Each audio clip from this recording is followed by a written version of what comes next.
So, would the Backrooms be able to handle a visit from the Doomslayer if he magically no-clipped in? Well, in this video I will examine the characteristics of the Backrooms, along with a couple levels that each allude to different level archetypes, to see what would happen if the Doomslayer suddenly made his way into the Backrooms.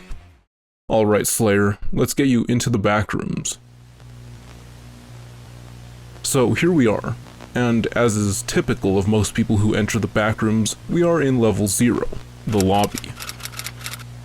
I won't bore you or the viewer with too many details of this level, or any others, as there are already several videos and dedicated channels which all give intricate descriptions and details about the Backrooms, and its many levels. But the main point of this level is that it is one of the low danger levels, because it has little to no entities and its main dangers are going insane, starving, or going thirsty. So this level is a bit boring, same with other low danger levels and the safe levels, because most of the actual dangers are for normal people, and I think you're a little bit tougher than the normal person, and not limited by things like starvation or insanity. So take in the sights of this place, because it's a nice little liminal space, and let's move on to another level. Now moving on to level 95, the Underneath. Since there are no readily available map downloads on Sketchfab or really much of anything else, either on Gmod or other games, I will just have to narrate what might happen. So this level is pretty much a place of bricks and stone with some small and big area. It has an above ground safer area and an underneath danger area. Because of the contrast between a danger zone and a relatively mild zone, this is a mid-danger level. So as soon as the Doomslayer starts to wander into this level, he starts off on the top portion, which has few entities and little environmental dangers. This makes for another peaceful trek for the Slayer as he encounters the stairs, which lead you to the underneath portion, the danger zone.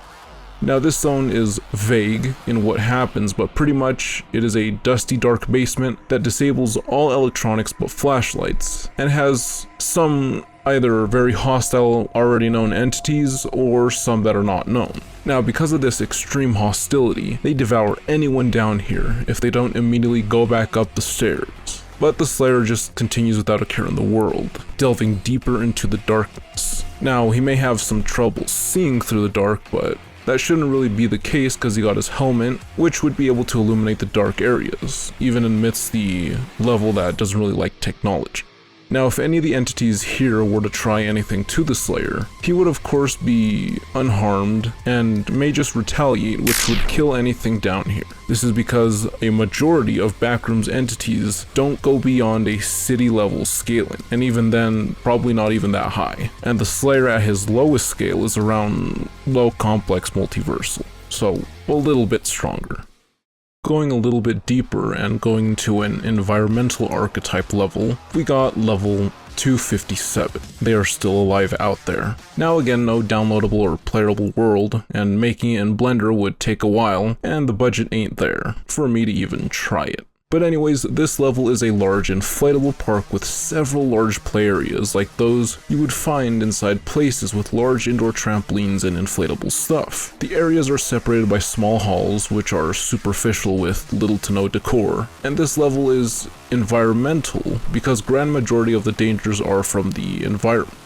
Some of these environmental dangers are gamma irradiating lights, which you can't stand under for too long, several glitches that could get you stuck inside walls, and the level has a tendency to destroy organic stuff at the molecular level if it's in there too long. Now there are entities that could show up, but most of them die because they are unmade at the molecular level. But any hallucination in this level are pretty real and could attack you.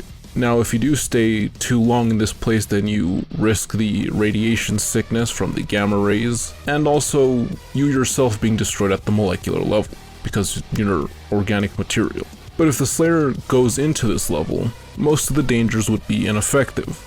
I know, who would have guessed? This is because radiation for the most part does nothing to the Slayer. Lore-wise, the destruction of organic life would be ineffective because the Slayer has fought and won against beings that are able to unmake things at a larger scale, also at the molecular level and even further. Now as for the glitches, Well, those will work on the Slayer and will make him get stuck in a wall, but the Slayer is strong enough to break through those walls, so any risk of potential suffocation is negated. That is, if the Slayer could get suffocated. But the hallucinations that would appear to the normal person just wouldn't work on the Slayer because, willpower. And going even deeper into the Backrooms, you got this high danger level called level 479, Entomophobia. This level is a series of long hallways with doors that lead to small apartments, or hotel rooms with vintage furniture, or just rooms filled with mud. The main dangers are the entities, which are the quarter creatures, which are just described as giant versions of bugs, insects, and arachnids, with paralytic venom. Other dangers, which are environmental, include constant terrible rashes, ceiling droops with highly pathogenic liquid and matter that if smelled for too long will make you want to consume it somehow, and other dangers are just pathogens in general because the level is very hot and humid. Now for the dangers, the Slayer is resistant to the pathogens, which if he weren't then Doom's Hell would have killed him long ago, and the ceiling droops won't be able to manipulate the Slayer because, willpower again. The quarter creatures are just more fodder because, again, just about a grand majority of Backrooms critters are weaker than Doom fodder demons. So in conclusion, the Backrooms could have the Slayer roam around, but any dangers that the Backroom has are nullified because the Slayer has power beyond what this place can muster. I guess we're just going to be chilling for a while in these liminal spaces, cause I kinda can't find a way back out. So, like and subscribe so we can no clip out of here.